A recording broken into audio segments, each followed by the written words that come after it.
So hello everyone, आज मैं आपके लिए एक्सप्लेन करूंगी बिग ब्रदर का एपिसोड नंबर 7। तो जैसा कि लास्ट एपिसोड में हमने देखा था कि ड्रैगन्स पर कांगपिंग की आर्मी ने हमला कर दिया, मगर चांगशाओ ने हेवनली कोर्ट से मदद लेके उन्हें बचा लिया। साथ ही चांगशाओ भी अब हेवनली कोर्ट का सदस्य बन चुका था, जिसके बाद सेंट जुयान ने उसे 3 सेक्ट ओरिजिन कॉन्फ्रेंस अटेंड करने के लिए बताया। अब आगे तो हम देखते कि कांगपिंग अपनी प्लानिंग में लग चुकी थी। वो कहती है कि सभी टाओइस्ट सेक्ट का ध्यान फिलहाल 3 सेक्ट कॉन्फ्रेंस पर है, जिस वजह से वो पूरब के समंदर पर ध्यान नहीं देंगे। वहीं दूसरी तरफ हम देखते कि सभी लोग 3 सेक्ट कॉन्फ्रेंस अटेंड करने आ चुके हैं। चांगशाओ कह रहा था कि 3 सेक्ट ओरिजिन कॉन्फ्रेंस चाय और चान टाओइज्म के झगड़े छुड़ाने के लिए शुरू की गई थी, मगर फिर कैटास्ट्रोफी की नेम लिस्ट आ गई और उसे देखकर तीनों सेक्ट के डिसाइपल जंग में उतर गए और अभी भी इनके झगड़े रुकने का नाम नहीं लेते। वहाँ पर चान और टाओइज्म के लोग झगड़े कर रहे थे, मगर तभी एक लड़की आकर उन्हें दबोच लेती है। वो कहती है कि यहाँ झगड़े करना अलाउड नहीं है। तुम दोनों को क्या लगता है कि हमारा शाओया ह्यूमन टाओइज्म बस तमाशा देखने यहाँ आया है? इधर चांगशाओ उस लड़की को गौर से देख रहा था और तभी उसे याद आता है कि अरे ये तो शाओलिंग है। शाओलिंग ने भी उसे देख लिया था, तो चांगशाओ तुरंत ही छुप जाता है। उसे एक बात समझ नहीं आ रही थी कि इस लड़की ने सी गॉड सेक्ट छोड़कर शाओयाओ सेक्ट ज्वाइन क्यों किया होगा। वो कहता है कि अरे अब तो यहाँ पर ढेर सारे लोग हैं, इसलिए मैं उससे कुछ पूछ भी नहीं सकता। तो तुरंत ही उसे अपनी सी गॉड वाली पोज दिखा देता है, जिसे देखकर शाओलिंग बहुत खुश हो जाती है और अब तो चांगशाओ सीधा उस पर कूद जाता है। वो कह रहा था मेरी प्यारी कजिन, देखो फाइनली मैंने तुम्हें ढूंढ लिया। अब चांगशाओ तो फुल टू खुश होकर उससे मिल रहा था और ये देखकर शुयान अभी शॉक थी, क्योंकि उसे पता ही नहीं था कि चांगशाओ की कोई कजिन भी है। जिसके बाद चांगशाओ धीरे से शाओलिंग से कहता है कि अगर तुमने किसी को बताया कि मैं सी गॉड हूँ तो हमारा जियांग विलेज खतरे में पड़ जाएगा, इसलिए अब तुम भी मुझे अपना भाई बुलाओ। तो बेचारी शाओलिंग बहुत कंफ्यूज होकर उसे भाई बोलने लगती है। चांगशाओ उससे कहता है कि मेरी प्यारी बहन, मुझे कभी नहीं लगा था कि हमारी यहाँ पर मुलाकात होगी। और तभी शुयान अब वहाँ आकर शाओलिंग को ग्रीट करती है, क्योंकि उसे लग रहा था कि चांगशाओ की बहन भी उसके जैसी बहादुर और होशियार है।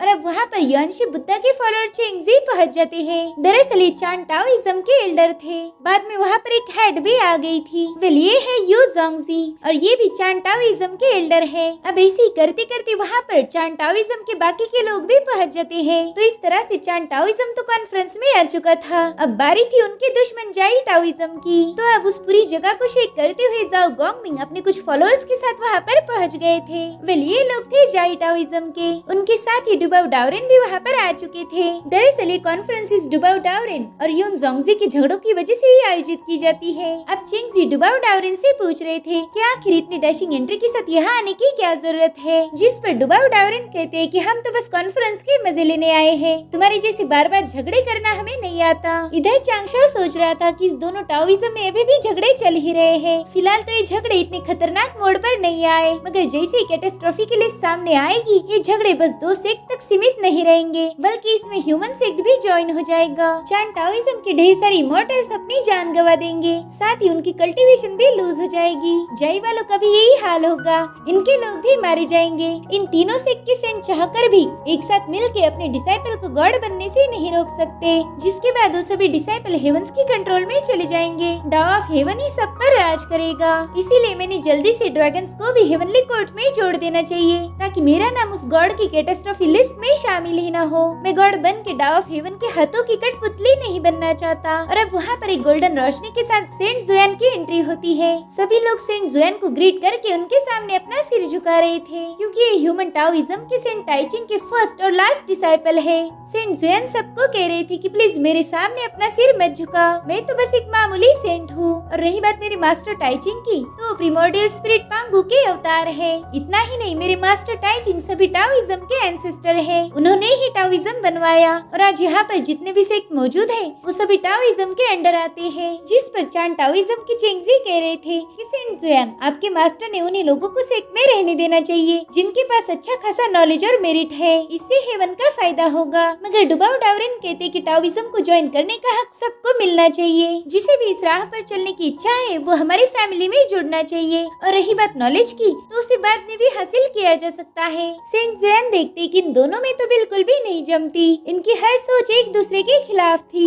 इधर चांगशाओ सोच रहा था कि महान सेंट जुयान ने आखिर मुझे यहाँ पर क्यों बुलाया होगा। और तभी वहाँ पर यून जोंगजी गवर्नेंस का मिनिएचर चार्ट ओपन कर देते हैं। इस चार्ट चार्ट के अंदर हजारों ट्रेजर्स और खतरनाक बीस्ट थे। तो यून जोंगजी कहते कि तीनों सिख के डिसाइपल इस चार्ट में जाकर उस खजाने को हासिल कर सकते हैं। चांगशा उस चार्ट को देखते ही समझ गया था कि ये चार्ट तो होली मदर नोआ ने बनाया था और उसी की एग्जैक्ट कॉपी यून जोंगजी ने की है। वाकई यून जोंगजी दूसरों की बनाई हुई चीजों की नकल करने में माहिर है और उसकी इसी हरकत की वजह से डुबाऊ डाओरिन उसके साथ फाइट करते हैं। और तभी डुबाऊ डाओरिन ने भी अपने हजारों ट्रेजर उस चार्ट में ऐड कर दिए थे। चांगशा कह रहा था कि वाकई जाई टाओइज्म के लोग बहुत ही दिलदार है। खैर अब मेरे पास तो इसमें ऐड करने के लिए कुछ भी नहीं है, तो क्यों न मैं यहाँ से कल्टी मार दूं ताकि डुशियन की इज्जत भी बच जाएगी। लेकिन जैसे वो वहाँ से पीछे आता है वहाँ पर सेंट जुयान थे, उसे वापस जाने के लिए बताते हैं, जिससे चांगशा को तो बहुत जान पे आ रहा था। इधर जुयान दिल में ही सोच रहे थे कि मेरे मास्टर टाइचिंग ने बताया कि अगर ड्रैगन्स हेवनली कोर्ट से मिल जाएंगे तो इसमें सभी की भलाई है, मगर हेवनली कोर्ट उन्हें एक्सेप्ट नहीं करेगा। सिर्फ चांगशा ही हेवनली कोर्ट वालों को इसके लिए मना सकता है। इधर बेचारा चांगशा ना चाहते हुए भी कॉन्टेस्ट में पार्टिसिपेट कर लेता है। उस फॉरेस्ट में कई सारे डीमन बीस्ट थे जिन्हें खत्म करने का ही टास्क इन्हें दिया हुआ था। वहीं पर हम चांगशा को देखते हैं जो शाओलिंग के साथ एक जगह पर छुपा हुआ था। वो कहता है तुम यहीं पर रुको, मैं तुम्हें प्रोटेक्ट करूंगा। जिसके बाद वो एक केव में पहुंच गया था, मगर सेंट जुयान उससे कह रही थी कि तुम हमेशा छुप कर नहीं रह सकते, कभी तो तुम्हें सामने आना ही होगा। जिसके बाद वो चांगशा को एक मैसेज भेजते हैं कि जाकर ह्यूमन टाओइज्म का नेतृत्व करो। और ये देखकर चांगशा समझ जाता है कि महान सेंट जुयान सिर्फ ह्यूमन टाओइज्म पर ध्यान दिलवाना चाहते हैं। सेंट जुयान चाहते हैं कि सभी को पता चले कि ह्यूमन टाओइज्म बहुत खतरनाक है। यहाँ मुझे चानो जाई टाओइज्म भी ह्यूमन टाओइज्म के टैलेंट को देखे, यही सेंट जुयान की ख्वाहिश थी। इसलिए चांगशा तुरंत ही दो लोगों को सिलेक्ट करता है जो कि लोगों का ध्यान आसानी से अपनी तरफ खींच सकती है, जिसमें से एक है शुयाना और दूसरी थी शाओलिंग। अब उस जंगल में कई सारे खतरनाक बीस्ट डिसाइपल पर हमला कर रहे थे और उनकी ताकत के आगे ये लोग फीके पड़ जाते हैं। चांगशा को तो कुछ भी करके ह्यूमन टाओइज्म का इम्प्रेशन बढ़ाना था, तो तुरंत ही शाओलिंग के पाव पर 2 स्पीड टैलिस्मान लगा देता है। साथ ही उसने शाओलिंग के वेपन को भी पावरफुल बना दिया था, जिससे उसकी स्पीड और ताकत बढ़ जाती है। और अब शाओलिंग इसी पावर का यूज करके चानो जाई टाओइज्म के डिसाइपल को बचाना शुरू कर देती है। उसकी मदद करने के लिए शुयाना भी वहाँ पर आ गई थी। शुयाना वहाँ आते एक विशाल सांप को खत्म कर देती है,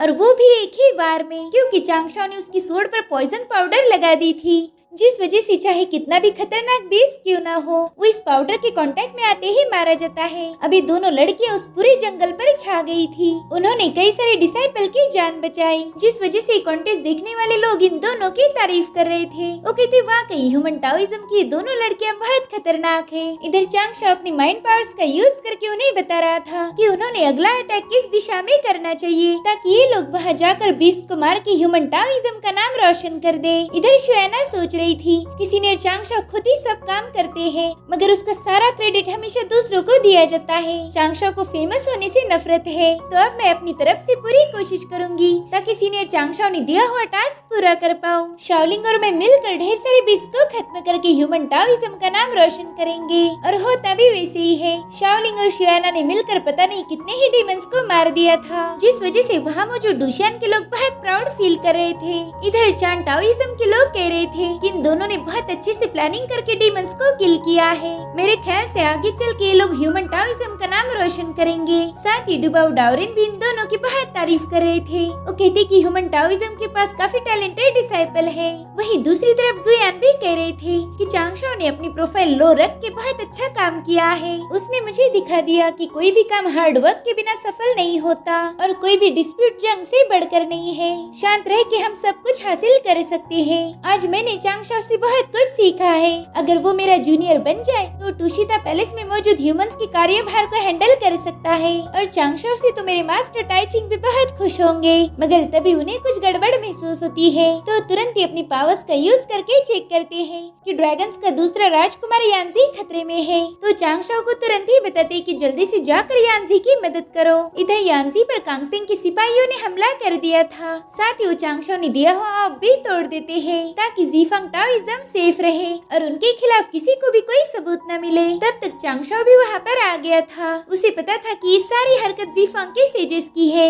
और तभी चांगशाओ को समझ आ जाता है कि अगर सेंट जुयान को ड्रैगन्स के बारे में पता है, इसका मतलब उन्हें सी गॉड सेक के बारे में भी पता होगा। और तभी उसे वहाँ पर एल्डर जुयान दिखने लगते हैं। वो उनसे पूछ रहा था कि सीनियर, क्या आपको सी गॉड सेक के बारे में पहले से ही पता था? तो वो कहती, चांगशाओ मैं सबकी किस्मत लिखने में मदद करता हूँ। तो तुम्हें क्या लगा कि तुम्हारा मामूली सा फायर जेड तुम्हारी कल्टीवेशन लेवल मुझसे छुपा पाएगा? मेरे मास्टर टाइचिंग को तुम्हारे बारे में कई दिनों पहले ही पता चल गया था और उन्हीं की वजह से आज तक तुम्हारी कल्टीवेशन हिडन है, नहीं तो तुम कब के एक्सपोज हो जाती। ये सुनकर चांगशाओ तुरंत ही टाइचिंग सेंट को थैंक यू बोलने लगता है, जिसे खुद महान सेंट टाइचिंग ने भी सुन लिया था। अब चांगशाओ जुयान से कहता है कि महान सेंट प्लीज मुझे यहाँ पर मेरा एक अवतार रखने दीजिए ताकि मेरी रियल बॉडी आपको फॉलो कर पाए। जिसके बाद वो अपना एक अवतार वहीं पर छोड़ के सेंट जुयान के पास चला जाता है। इधर सेंट जुयान सबको बताते हैं कि साथियों, मुझे कुछ जरूरी मैटर को सुलझाने जाना पड़ रहा है, इसलिए मुझे अब इजाजत दीजिए। वही दूसरी तरफ यांजी की मदद करने ड्रैगन आर्मी आ चुकी थी, मगर यांजी कह रहा था कि सोल कैप्चरिंग ऑफ टूट चुका है। अब मैं मेरे फादर को कैसे समझाऊंगा कि ज़ीफांग Taoism eyes of four seas को ढूंढ रहे हैं। और तभी गोल्डन इमॉर्टल ढेर सारे ड्रैगन्स पर एक जबरदस्त हमला कर देता है, जिसमें वो सारे के सारे घायल हो चुके थे, मगर इस डीमन को जबरदस्ती गोल्डन इमॉर्टल बनाया गया था। चांगशाओ सेंट जुयान को बता रहा था कि इस बार भी कांगपिंग ने ही ब्लडी लोटस का यूज करके हमला करवाया है। अब चांगशाओ सीधे उस डीमन पर हमला करने जा रहा था, मगर सेंट जुयान उसे रोक लेते हैं। वो कहते, चांगशाओ ये मस्कीटो तुमसे कई गुना ज्यादा पावरफुल है, तो अगर तुम यांजी को बचा पाए तो मैं भी तुम्हारे लिए कुछ करूंगा। मैं मेरे मास्टर को तुम्हें टूशिटा पैलेस में भेजने के लिए मना लूंगा। ये सुन के तो चांगशाओ तुरंत ही अपने दांत निकालने लगता है, क्योंकि टूशिटा पैलेस में खुद टाइचिंग का अवतार और यहीं पर टाइशांग लाओजुन का घर था। चांगशाओ कहते हैं, वाह मैं यहीं पर रहूंगा, कितना मजा आएगा मेरे को। तो अब चांगशाओ इस मौके को बिल्कुल भी हाथ से जाने नहीं देना चाहता था, जिसके बाद वो तुरंत ही सेंट जुयान से कहता है कि मैं रेडी हूँ। तो सेंट जुयान तुरंत ही उसे उसके मास्टर का डिफेंसिव ट्रेजर दे देते हैं। दरअसल एक यूनिवर्सल मार्वेलस टावर था। एल्डर जुयान कहती कि मैं तुम्हें 1 घंटे के लिए इसकी पावर सुधार दे रहा हूँ। इस टावर की मदद से कोई भी गोल्डन इमॉर्टल तुम्हारा कुछ भी बिगाड़ नहीं सकता, ये टावर तुम्हें प्रोटेक्ट करेगा। चांगशाओ कह रहा था, वाह ये तो एक शील्डिंग हैकर जैसा है। जिसके बाद चांगशाओ सीधा उस डीमन की तरफ जाने लगता है। इधर वो डीमन यांजी को खत्म करने ही वाला था कि तभी चांगशाओ उसकी खबर लेने आ जाता है। उसका रूप भी अब पहले से अलग था। वो उस जादूगर पर एक पावरफुल पंच मार के कहता है कि मैं हूँ महान सेंट जुयान का जूनियर जादूगर, इसीलिए मेरे होते हुए कोई भी हमारे प्रिंस यांजी को हाथ भी नहीं लगा सकता। ये सुन के तो यांजी बहुत खुश हो गया था। वही दूसरी तरफ चांगशाओ सोचता है कि सेंट जुयान ने मुझे बताया था कि शील्डिंग हैकर ज्यादा सेफ नहीं है। अगर इस गोल्डन इमॉर्टल मस्कीटो ने सेलेस्टियल ट्रेजर का यूज करके मुझ पर हमला किया तो मेरा डिफेंस तुरंत ही ब्रेक हो जाएगा। इधर कांगपिंग कह रही थी कि ये नया नमूना कौन है और इसका महान सेंट जुयान के साथ क्या ताल्लुक है, या फिर ये बस कोई छलावा है। इधर वो डीमन भी चांगशाओ से कह रहा था कि कोई भी एरा गैरा सेंट जुयान का नाम यूज नहीं कर सकता, और मुझे पता है कि तुम सेंट जुयान को जानते भी नहीं हो। जिसके बाद वो तुरंत ही चांगशाओ पर हमला कर देता है, मगर तब तक चांगशाओ के ढेर सारे फॉर्म्स बन चुके थे। सेंट जुयान कहती कि चांगशाओ ने पेपरमैन की स्किल का यूज करके अपने ओपोनेंट को डराया ताकि अटैक की शुरुआत वो खुद कर पाए। अब वो डीमन चांगशाओ की पेपरमैन के साथ फाइट करना शुरू कर देता है। इधर चांगशाओ पहले मूव द चेन लॉक एरी का यूज करके उस डीमन को जकड़ने की कोशिश करने लगता है। चांगशाओ ने कॉम्बैट पेपरमैन का यूज किया था। इस कैटेगरी के पेपरमैन में हाईएस्ट कॉम्बैट पावर होती है। जिसके बाद वो अपनी सेकंड मूव सोल इरेडिकेटिंग एरी का यूज कर उस डीमन पर एक और हमला कर देता है।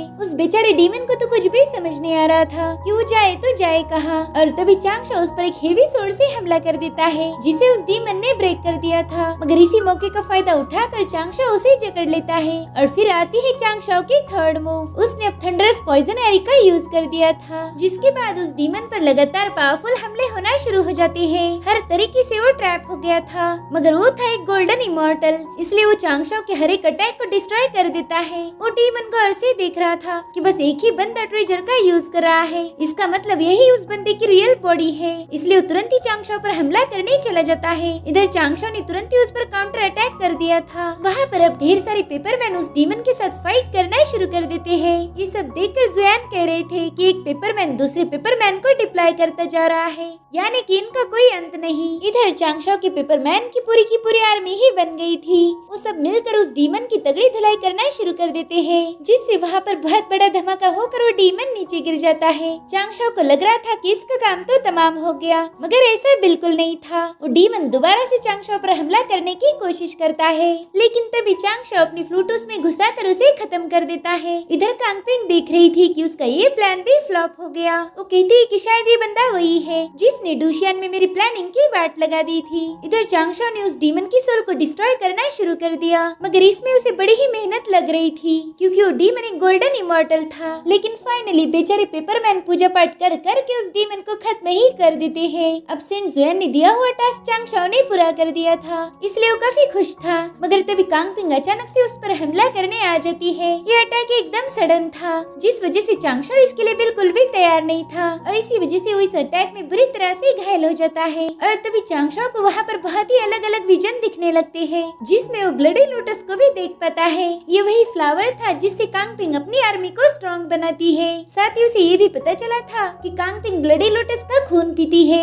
इधर कांगपिंग को लग रहा था कि वो चांगशाओ को मार देगी, लेकिन इससे पहले यूनिवर्सल मार्वलस टावर एक्टिवेट हो जाता है, जिससे कांगपिंग बहुत ज्यादा डर गई थी क्योंकि ये टावर बहुत ही ज्यादा पावरफुल था। अब वो टावर कांगपिंग को बहुत दूर पुश कर देता है। ये देखकर कांगपिंग समझ जाती कि ये बंदा वाकई सेंट जुएन का जूनियर डिसाइपल है। वो कह रही थी पहला तो सेंट टाइचिंग के पास बस एक ही डिसाइपल थे, अभी दूसरा कहाँ से आ गया। जिसके बाद वो फुल स्पीड में वहाँ से भाग जाती है। चांगशाओ कह रहा था कि अच्छा हुआ मेरे पास ही ट्रेजर था, नहीं तो कांगपिंग मेरा काम तमाम ही कर देती। इधर ड्रैगन पैलेस के लोग यांजी को लेने आए थे। यांजी को पता नहीं था कि जिसने उसकी जान बचाई वो चांगशाओ है। वो कह रहा था सीनियर आपको ग्रेट सेंट जुएन ने भेजा था, अगर आप नहीं होती तो आज मैं जिंदा नहीं होता, इसलिए आपका बहुत बहुत शुक्रिया। मैं मेरे फादर को भी इस बारे में बता दूंगा। जिस पर चांगशाओ कहता है कि मुझे भी इस बात की खबर हमारे एम्परर को देनी पड़ेगी, तो चलो अब मुझे इजाजत दो। इतना कहकर चांगशाओ वहाँ से चला जाता है। इधर यांजी सोच रहा था कि एम्परर का टाइटल तो बस मेरे फादर के पास है और उनके अलावा बस एक ही शख्स है जिसे एम्परर बुलाया जाता है। शायद ये बंदा हेवनली कोड के जेड एम्परर का जिक्र कर रहा था,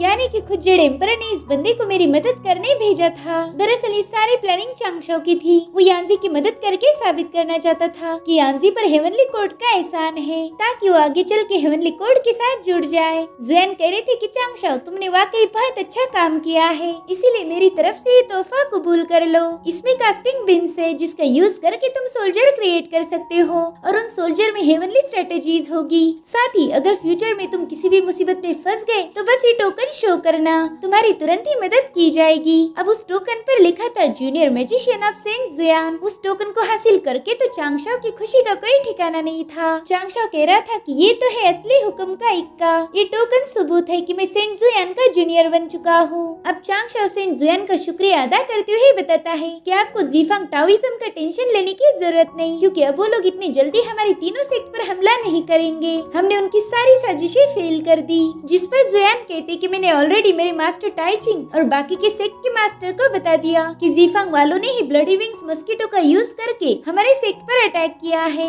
ये सुन के तो चांगशाओ अपना सिर पीट रहा था, क्योंकि वो इस मैटर को किसी और तरीके से हैंडल करना चाहता था, मगर अब तो बहुत बड़ी गड़बड़ी हो गई थी। और तभी जुएन देखते हैं कि करोड़ों मच्छरों को एक फॉर्मेशन में ट्रैप करके जंगल में लाया गया है। जुएन कहते कि पता नहीं इतने सारे मच्छर कहाँ से आ गए। अब वो सारे मच्छर अपनी जान बचाकर भागना शुरू कर देते हैं और वहीं पर हम पहली बार जीफांग के सेंट को देखते हैं। वो भी 3 से कॉन्फ्रेंस में पहुंच गया था, जिसके बाद वो अपने खास ट्रेजर को निकालकर उस जंगल में एक बहुत बड़ा धमाका कर देता है। इसमें कई सारे फायरबॉल क्रिएट होकर बारिश जैसे उस जंगल पर बरस रहे थे, जिससे पूरे जंगल में आग लग जाती है। कॉन्फ्रेंस में आए सभी लोग ये नजारा देख रहे थे। जीफांग के सेंट ने लगाई हुई आग में कई सारे ब्लडी विंग्स मच्छर मारे जाते हैं। दरअसल इस सेंट का नाम जुंटी था। ये सब देखकर जुएन कह रहे थे कि शायद जुंटी ने ब्लडी मस्कीटोज के साथ अपना ताल्लुक खत्म कर दिया है और इसी के साथ उन्होंने तीनों सेक्ट के सामने साबित कर दिया कि कांगपिंग ने किए हुए हमले में जीफांग टाओइज्म का कोई हाथ नहीं था। इधर चांगशाओ सोचता है कि वाह क्या प्लानिंग की है जुंटी ने। इसी ने ब्लडी विंग्स की मदद से हमारे सेक्ट में झगड़े लगवाए, डूशियन को डिस्ट्रॉय करने की कोशिश की और जब इसके सारे प्लान्स फेल हो गए तो उन्हीं मच्छरों को इसने मार दिया।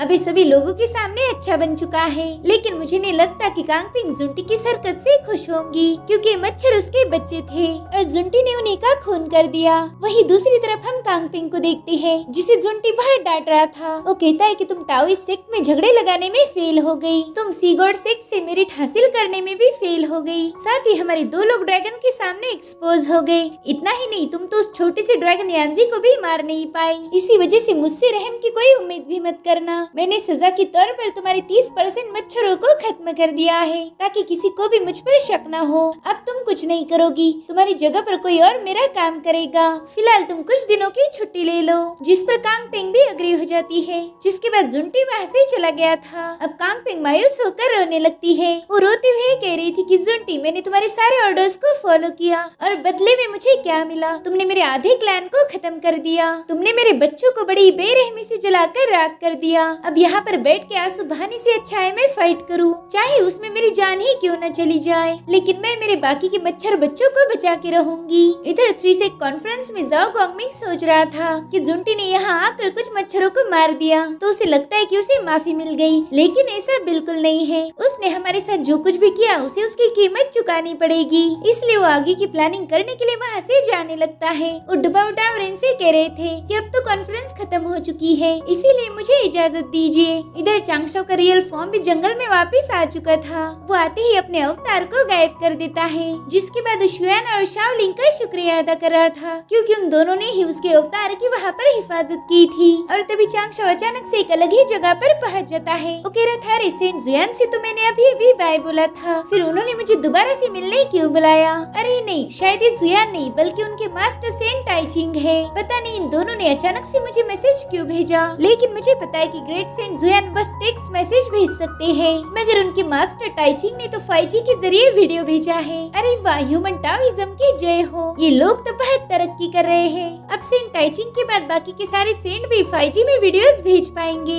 जिसके पास ज्यादा कल्टीवेशन की पावर्स होगी उसे ज्यादा फैसिलिटीज मिलेगी। और तभी चांगशाओ के सामने एक टाओ स्क्रीन आ जाती है तो चांगशाओ तुरंत ही जाकर उस पर क्लिक करता है। उसके ऐसा करते ही उस स्क्रीन पर एक लोटस नजर आता है। चांगशाओ उसे देखते ही समझ जाता है कि ये लोटस तो ज़ीफांग टाओइज्म का फाउंडिंग ट्रेजर है। ये तो 12 मेरिट वाला गोल्डन लोटस है। चांगशाओ बता रहा था कि जब इस दुनिया का क्रिएशन हुआ तब हेवन और अर्थ की सारी मेरिट इस लोटस में कंडेंस हो गई। और अब चांगशाओ को एक और वीडियो भेजा जाता है जिसमें वो देखता है कि जब कैटास्ट्रोफी की नेम लिस्ट रिलीज होगी उस वक्त कांगपिंग ज़ीफांग टाओइज्म की खास ट्रेजर गोल्डन लोटस को एब्जॉर्ब कर लेगी। इससे और ज्यादा पावरफुल बन सकती है। चांगशाओ कहता है कि मेरे सेंट टाइचिंग को इसके बारे में पहले आइडिया आ चुका था कि ऐसा ही कुछ होने वाला है। वाकई मेरे बॉस टाइचिंग बहुत ज्यादा स्मार्ट है, वो तो फ्यूचर पहले से ही जान लेते हैं। मगर फिर चांगशाओ के दिमाग में एक और डाउट आता है। वो सोच रहा था कि आखिर सेंट टाइचिंग ने मुझे वीडियो क्यों भेजी होगी। अब चांगशाओ के सामने कई सारे डोमिनोज थे जिन्हें पुश करके उस सिचुएशन को एनालाइज कर रहा था। वो कहता है कि कंप्यूटर एनालाइज प्लॉट की मदद से अगर कैटास्ट्रोफी की नेम लिस्ट को देखा जाए तो उसका पहला कारण है टाओइस मस्कीटो,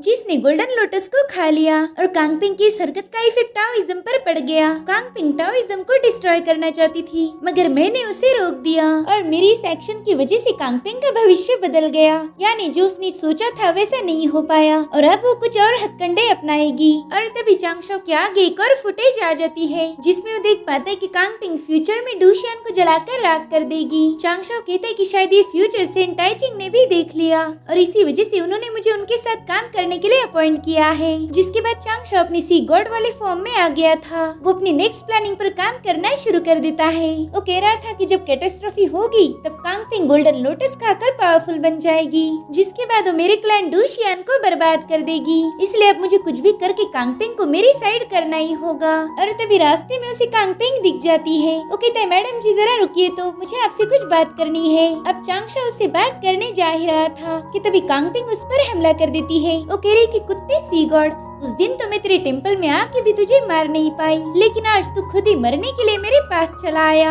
तभी चांगशाओ उससे कहता है कि ज़ीफांग ने तुम्हें अकेला छोड़ दिया, अब बताओ तुम्हें कैसा लग रहा है। जिस पर कांगपिंग कह रही थी, अच्छा अब मैं समझ गई, तुम मेरे जख्मों पर नमक रगड़ने आए हो। उसने चांगशाओ को अपनी पावर्स का यूज करके जकड़ लिया था। चांगशाओ उससे कहता है कि देखो, मैं तुम्हें तकलीफ पहुँचाने नहीं आया, बस एक बात तुम समझ लो कि हम दोनों का दुश्मन एक ही है, जो कि है ज़ीफांग टाओइज्म। तो क्यों ना हम दोनों मिलकर उसका सामना करें। अब ये सुनकर कांगपिंग उसे आजाद कर देती है, लेकिन कांगपिंग को दोबारा से गुस्से वाला दौरा पड़ जाता है। इसीलिए वो चांगशाओ को दबोचकर सीधा जमीन की तरफ ले जा रही थी। वो कहती है कि तुम एक मामूली सी सी गॉड हो, भला तुम मेरे साथ क्या सौदा करोगे, जरा अपनी औकात तो देखो। तो चांगशाओ कहता है, पगली, मैं 3 बार तुझे हरा चुका हूँ, इसलिए तुम मेरी औकात पे ना ही जाओ तो बेहतर होगा। जिस पर कांगपिंग कहती कि 3 बार थोड़ी ना, मैंने तो बस एक ही बार तुम्हारे सी गॉड सेट के खिलाफ साजिश की जिसमें तुमने मुझे हरा दिया। तो अब बताओ तूने मुझे 3 बार कैसे हराया बे? सी गॉड, मेरे सामने अपना मुंह नहीं खोलो तो ही बेहतर होगा। और फिर वो चांगशाओ को बड़े ही गुस्से में जमीन पर पटक देती है।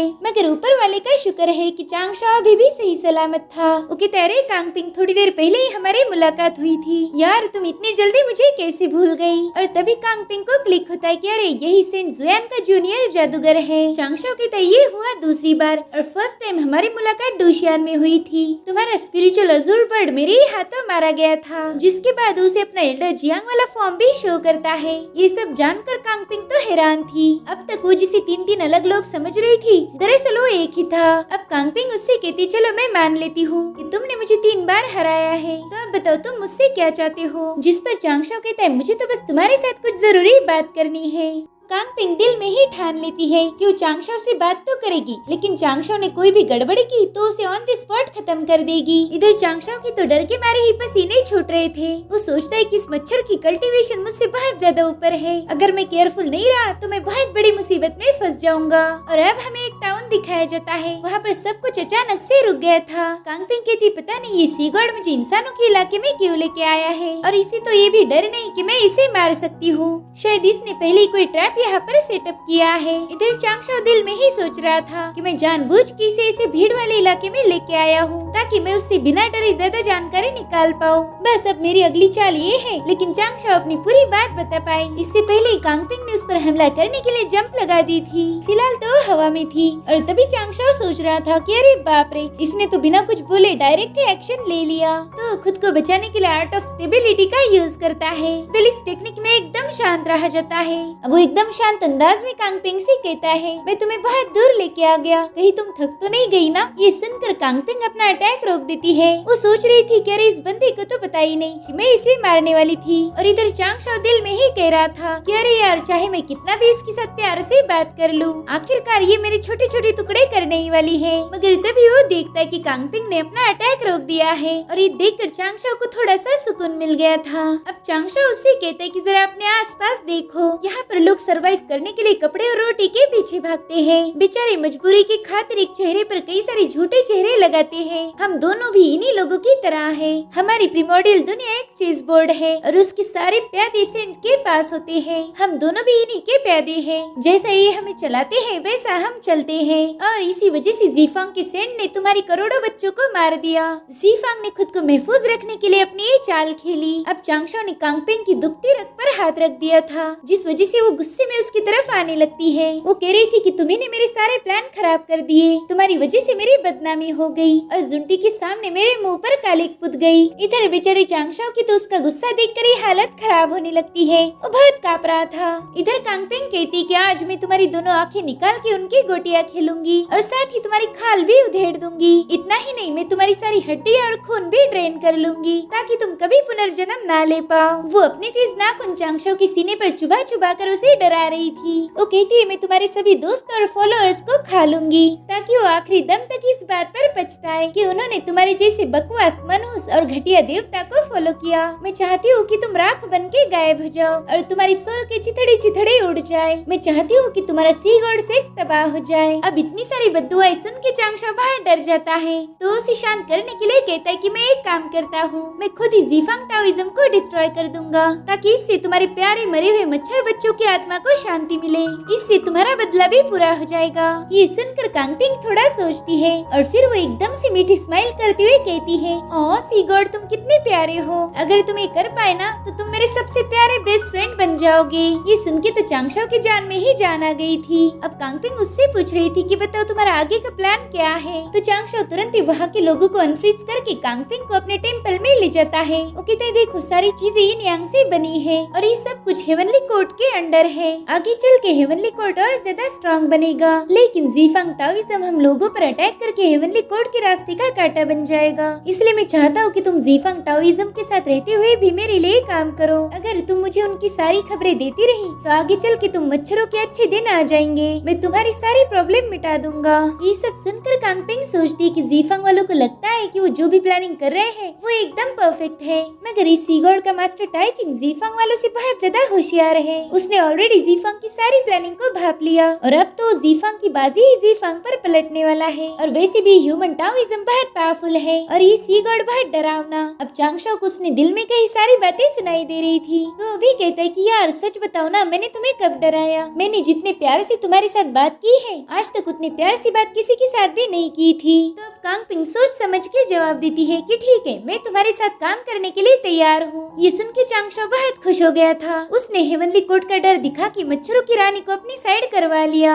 जिसके बाद उससे हाथ मिलाने के लिए अपना हाथ आगे बढ़ाता है। वो सोच रहा था कि बस मेरी माँ हाथ मिलाते वक्त अपने नाखून मुझे मत मार देना, मगर कांगपिंग उससे हाथ ही नहीं मिलाती। वो कहती है मेरी एक शर्त है, तुम्हें पहले मेरा एक काम करना होगा। तो चांगशाओ उसे उसकी शर्त के बारे में पूछने लगता है। तो कांगपिंग कहती है कि तुम्हारा दोस्त जाओ गोंगमिंग और उसकी सेकंड सिस्टर जीफांग टाओइज्म के लिए मुश्किलें खड़ी कर रहे हैं और इन दोनों भाई बहनों की वजह से मुझे भी बहुत दिक्कतें हो रही है। तो अगर तुम उन दोनों को रोक पाए तो समझ लो कि तुमने मेरा भरोसा जीत लिया, फिर तो हम दोनों एक टीम बन जाएंगे। इतना कहकर वो वहाँ से ही चली जाती है। अब जाओ गोंगमिंग का नाम सुनकर चांगशाओ थोड़ा परेशान हो गया था। वो कहता है पता नहीं जाओ आराम से क्यों नहीं बैठता, जब देखो तब पंगे करता रहता है। और ये अकेला क्या कम था जो उसकी सिस्टर भी उसके साथ आ गई। अब चांगशाओ हमें उसकी बहनों के बारे में बताता है। वो कहता है कि जाओ की बहन का नाम चुंगशाओ है। वे लिए टोटल 3 बहनें हैं और इन्हें बेरहम तिगड़ी के नाम से भी जाना जाता है, क्योंकि इन तीनों ने मिलकर चान टाओइज्म के 12 गोल्डन इमोर्टल के नाम कैटास्ट्रोफी लिस्ट से हटवा दिए और ये तीनों बहनें 3 इमोर्टल आइलैंड में रहती है।